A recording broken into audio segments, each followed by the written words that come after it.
The rest of the basic tools in Schoology are very comparable to what we used in Moodle.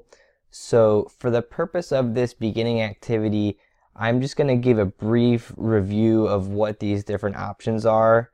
If you want more information or want to kind of know how to set those things up, please look for future videos or go to Schoology's help page and they'll explain in more detail what these different things do.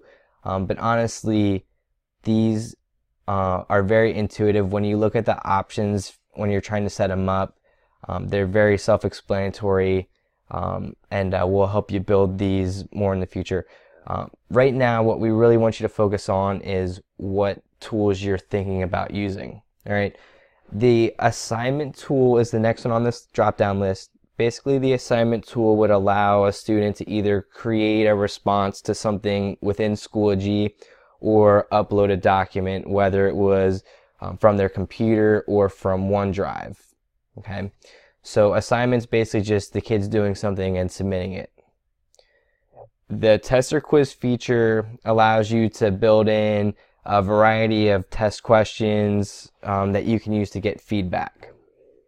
Okay, so you can choose right now if you want to build your test or quiz into Schoology or if you want to use the test links from Mastery Connect and bring them over for right now.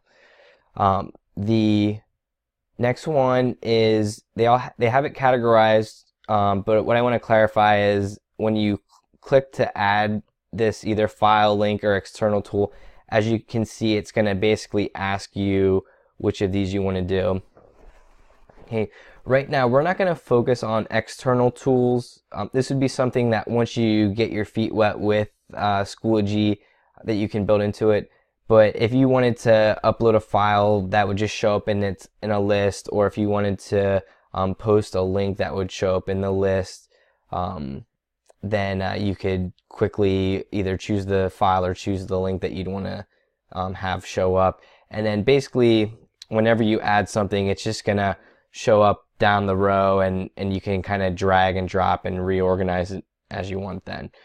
After that, we have discussions just like we had in Moodle, where you can have the kids kind of answer questions or communicate with each other online. And the functionality is very straightforward.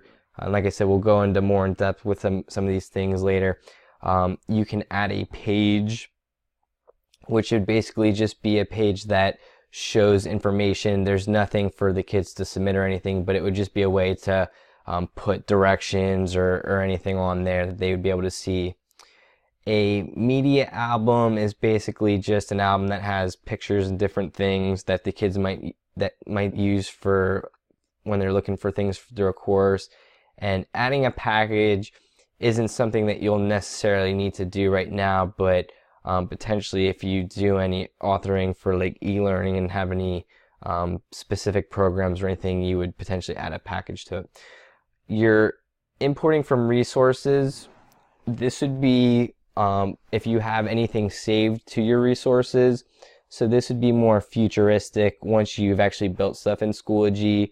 But one thing I do want to say is that you can potentially even hook up your OneDrive so that it actually is linked with your Schoology account. And instead of having to go to Office 365 and get a link for your document and share it, there's a way to actually find your documents within your resources here. But that's something that we'll cover in a future lesson as well. So just in a nutshell, these are the basics that are included in here. And we just want you to start thinking about what are the different tools that you might want to use as you start planning to build your lessons for this course.